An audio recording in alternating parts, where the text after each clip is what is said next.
Hi friends! ఈరోజు మనం ఒక అమ్మాయి కథ చూడబోతున్నాం. ఆమె జీవితం మీద విరక్తితో చనిపోవాలి అనుకుంటుంది. కానీ విధి ఆమెను ఒక భయంకరమైన ఆటలోకి లాగుతుంది. ఆ ఆటలో గెలిస్తేనే బ్రతుకు, ఓడిపోతే ఊహించని చావు. ఆ అమ్మాయి ఆ ఆట గెలిచిందా? ఇంతకీ ఆమెను ఆ ఆటలోకి లాగింది ఎవరు? తెలుసుకోవాలంటే కథ చివరి వరకు చూడండి. ఇక ఏమాత్రం ఆలస్యం చేయకుండా స్టోరీలోకి వెళ్ళిపోదాం. స్టార్టింగ్ సీన్‌లో లీసా అనే ఒక అమ్మాయిని చూపిస్తారు. ఆమె నడి రోడ్డుపై పడుకొని ఉంటుంది. తన జీవితం మీద విరక్తితో ప్రాణాలు తీసుకోవాలని నిర్ణయించుకుంటుంది. ఆమె కళ్ళలో నిరాశ, బాధ తప్ప ఇంకేమీ కనిపించవు. కాసేపటికి ఆ రోడ్డుపైకి ఒక కారు వేగంగా వస్తుంది. ఆ కారు హెడ్‌లైట్‌ల వెలుతురు ఆమె ముఖంపై పడగానే ఆమెలో ఒక్కసారిగా భయం మొదలవుతుంది. భయంకరమైన నొప్పితో కూడిన చావును ఊహించుకుని ఆమె తన నిర్ణయాన్ని మార్చుకుంటుంది. వెంటనే రోడ్డుపై నుండి లేచి పక్కకు వెళ్ళిపోతుంది. ఆ కారును నడుపుతున్న వ్యక్తి ఆడమ్ ఆమెను చూసి కూడా ఆపకుండా ముందుకు వెళ్ళిపోతాడు. కానీ కొంత దూరం వెళ్ళాక అతనికి తన తప్పు తెలుస్తుంది. ఒక అమ్మాయి అంత రాత్రిపూట ఒంటరిగా ఉందంటే ఏదో సమస్య ఉండి ఉంటుంది.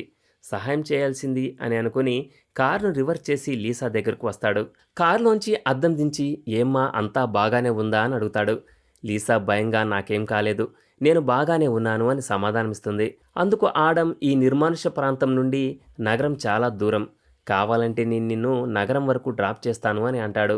ఒంటరిగా ఉండడానికి భయపడిన లీసా అతని మాటలకు ఒప్పుకొని వెంటనే కారులో కూర్చుంటుంది. అయితే ప్రయాణంలో ఇద్దరు సైలెంట్గా ఉంటారు. ఈ సైలెంట్ని ఆపేద్దామని చెప్పి ఆడమ్ ఇంత రాత్రిపూట ఇంత నిర్మానుష్యమైన ప్రదేశంలో ఏం చేస్తున్నావు అని అడుగుతాడు. అందుకు లీసా కళ్ళలో నీళ్లు తిరుగుతాయి. ఈరోజు నా కూతురి పుట్టినరోజు, తను ఇప్పుడు ఈ ప్రపంచంలో లేదు, నా వాళ్ళు అని చెప్పుకోవడానికి ఎవరు లేరు, అందుకే అని చెప్తూ మధ్యలోనే ఆగిపోతుంది. లీసా బాధను చూసి ఆడమ్ ఓ అందుకే నువ్వు చనిపోవాలనుకుంటున్నావా అని అంటాడు. అందుకు లీసా నేను చనిపోవాలనుకోవడం లేదు, నా కూతురిని ఒక్కసారి కలవాలి అనుకుంటున్నాను అని చెప్తుంది. ఆమె బాధను మళ్లించడానికి కారులో రేడియో ఆన్ చేస్తాడు. రేడియోలో ఒక బ్రేకింగ్ న్యూస్ వస్తూ ఉంటుంది.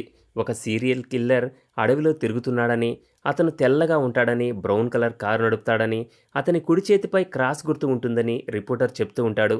ఈ వార్త వినగానే లీసా గుండె ఆగినంత పనవుతుంది. ఎందుకంటే ఆ పోలికలన్నీ పక్కనే కారు నడుపుతున్న ఆడంతో సరిగ్గా సరిపోతున్నాయి. ఆమె నెమ్మదిగా అతని చేతి వైపు చూస్తుంది. అక్కడ క్రాస్ గుర్తు స్పష్టంగా కనిపిస్తుంది. ఆమె భయంతో వణికిపోతుంది. ఆమె భయాన్ని పసిగట్టిన ఆడం ఒక్కసారిగా కారుకు గట్టిగా బ్రేక్ వేస్తాడు. ఆ దెబ్బకు లీసా తల డాష్బోర్డుకు బలంగా తగిలి స్పృహ కోల్పోతుంది. లీసాకు స్పృహ వచ్చేసరికి ఆమె ఒక వింతైన ఇనుప బంకర్లో ఉంటుంది. ఆమెకు ఒక విచిత్రమైన సూట్ వేసి ఉంటుంది. చేతికి ఒక వాచ్ కట్టి ఉంటుంది. ఆ వాచ్‌లో 11 నిమిషాల కౌంట్‌డౌన్ టైమర్ మొదలవుతుంది. ఆ వాచ్‌ను తీయడానికి ఆమె ఎంత ప్రయత్నించినా రాదు. ఆమె భయంతో సహాయం కోసం అరుస్తుంది. కానీ ఎవరూ రారు. అప్పుడే ఆ బంకర్ తలుపు తెరుచుకుని ఒక ఇరుకైన సొరంగం కనిపిస్తుంది. దాని చివరన కొద్దిగా వెలుతురు బయటపడటానికి అదే దారి అని గ్రహించి ఆమె ఆ సొరంగంలోకి ప్రవేశిస్తుంది. ఆమె లోపలికి వెళ్ళగానే వెనక తలుపు దానంతట అదే మూసుకుంటుంది. ఇప్పుడు ఆమె ఒక ఉచ్చులో చిక్కుకుందని ఆమెకు అర్థమవుతుంది. టైమర్ వేగంగా కదలడంతో ఆమె కాళ్లపై పాకుతూ ముందుకు సాగుతుంది. ఆమె వెలుతురుకు దగ్గరవుతున్న కొద్దీ ముందున్న తలుపు కూడా మూసుకుపోవడం మొదలవుతుంది. ఆమె వేగాన్ని పెంచి చివరి క్షణంలో తలుపు దగ్గరకు చేరుకుంటుంది. కానీ అది పూర్తిగా మూసుకుపోతుంది. నిరాశతో ఆమె ఏడుస్తుండగా పక్కనే ఉన్న మరో ఇరుకైన దారి కనిపిస్తుంది. మరో మార్గం లేక ఆమె అందులోకి కష్టపడి దూరి ముందుకు సాగుతుంది. ఆ ఇరుకైన దారి నుండి బయటపడ్డాక ఆమె ఒక ప్లాట్‌ఫామ్ లాంటి ప్రదేశానికి చేరుకుంటుంది.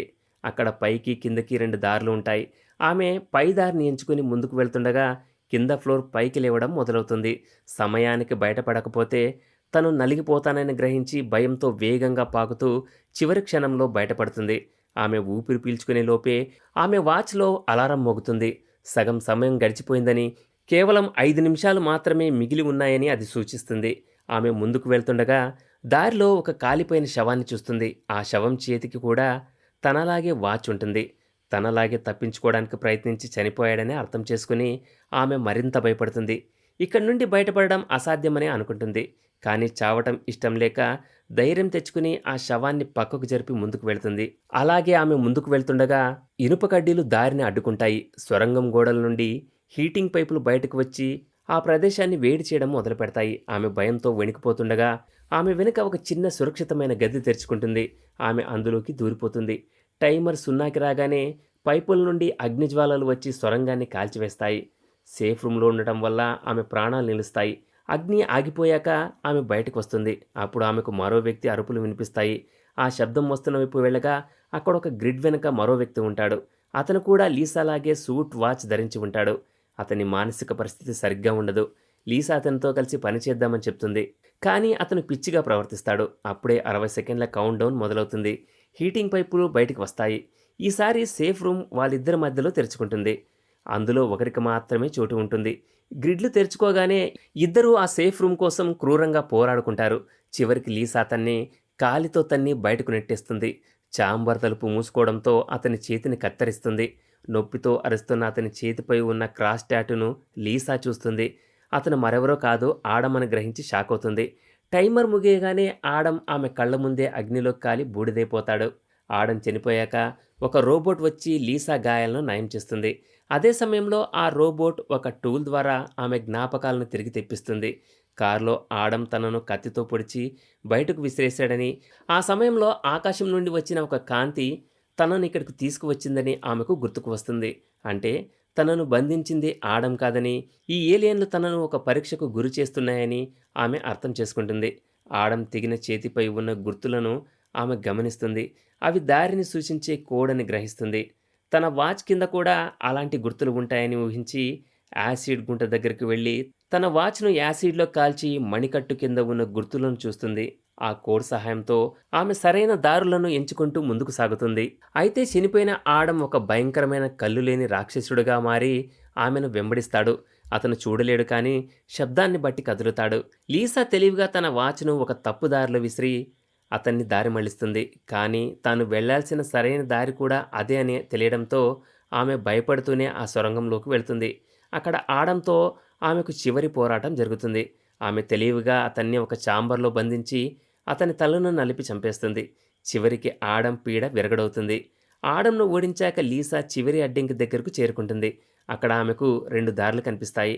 ఆమె కోడ్ ప్రకారం కుడివైపుకు వెళ్ళాలి. కానీ ఎడమవైపు దారి నుండి ఆమె చనిపోయిన కూతురు నీనా బయటకు వస్తుంది. అమ్మా, నన్ను ఒంటరిగా వదలకు, నాతో రా అని పిలుస్తుంది. లీసా కన్నీళ్లతో లేదు బిడ్డా, నువ్విప్పుడు లేవు. అది నిజం, నా గమ్యం మరో దారిలో ఉంది అని చెప్పి గుండె రాయి చేసుకుని సరైన దారి వైపు నడుస్తుంది. ఇది ఆమె మానసిక స్థైర్యానికి పెట్టిన అతిపెద్ద పరీక్ష. కుడివైపున సొరంగం చివరన ఆకాశం కనిపిస్తుంది. స్వేచ్ఛ దొరికిందని సంతోషంతో ఆమె ముందుకు పరిగెడుతుంది. కానీ అక్కడ కూడా ఆమెను అడ్డుకోవడానికి వేగంగా కదిలే బ్లేడ్లు ఉంటాయి. వాటిని దాటే క్రమంలో ఆమె కాలు తెగిపోతుంది. అయినా సరే ప్రాణాలతో బయటపడాలన్న ఆశతో రక్తం కారుతున్నా ముందుకు పాకుతూ సొరంగం చివరకు చేరుకుంటుంది. కానీ ఆమె చెయ్యి తగలగానే ఆ ఆకాశం ఒక వీడియో ప్లే అవుతున్న స్క్రీన్ అని తెలుస్తుంది. ఆమె ఆశలన్నీ అడియాశలవుతాయి. నేను చేయవలసినవన్నీ చేశాను, అయినా నన్ను మోసం చేశారు అని పిచ్చిగా నవ్వడం మొదలుపెడుతుంది. మళ్ళీ 11 నిమిషాల టైమర్ ముగుస్తుంది. హీటింగ్ పైపులు బయటకు వస్తాయి. ఈసారి ఆమె చావును ప్రశాంతంగా అంగీకరిస్తుంది. కానీ ఈసారి అగ్ని రాదు. సొరంగం పైకప్పు తెరుచుకుని ఒక ప్రకాశవంతమైన కాంతి ఆమెను పైకి తీసుకువెళ్తుంది. ఆమె కళ్ళు తెరిచేసరికి ఒక అందమైన జలపాతం పక్కన ఉంటుంది. అక్కడ ఆమె కూతురు నీనా నవ్వుతూ కనిపిస్తుంది. లీసా, నేను చనిపోయానా అని అడుగుతుంది. అందుకు నీసా, నీ శరీరం చాలాసార్లు చనిపోయింది. ఇక్కడ నువ్వు చేయాల్సింది ఏమీ లేదు, కేవలం జీవించు అని చెప్తుంది. నిజానికి లీసా కారులోనే చనిపోయింది. ఆమె జీవితంలో చేసిన తప్పులకు పశ్చాత్తాపంగా నరకంలో ఈ కఠినమైన పరీక్షలను ఎదుర్కొంది. చివరికి తన కూతురిపై ఉన్న ప్రేమ, బ్రతకాలన్న సంకల్పం ఆమెను ఈ పరీక్షల నుండి గెలిపించి స్వర్గానికి చేర్చాయి. ఈ సినిమా మనకు చెప్పేది ఒకటే, జీవితంలో ఎన్నో కష్టాలు వచ్చినా ఆత్మహత్య పరిష్కారం కాదు. ధైర్యంగా ఎదుర్కొంటే చివరికి మంచి భవిష్యత్తు ఉంటుంది. ఈ సీన్తోనే ఈ మూవీ ఎండ్ అవుతుంది. ఇది ఫ్రెండ్స్ ఇవాల్టి స్టోరీ. ఇలాంటి మరిన్ని ఇంట్రెస్టింగ్ స్టోరీల కోసం ఛానల్ని సబ్స్క్రైబ్ చేయండి. Thanks for watching.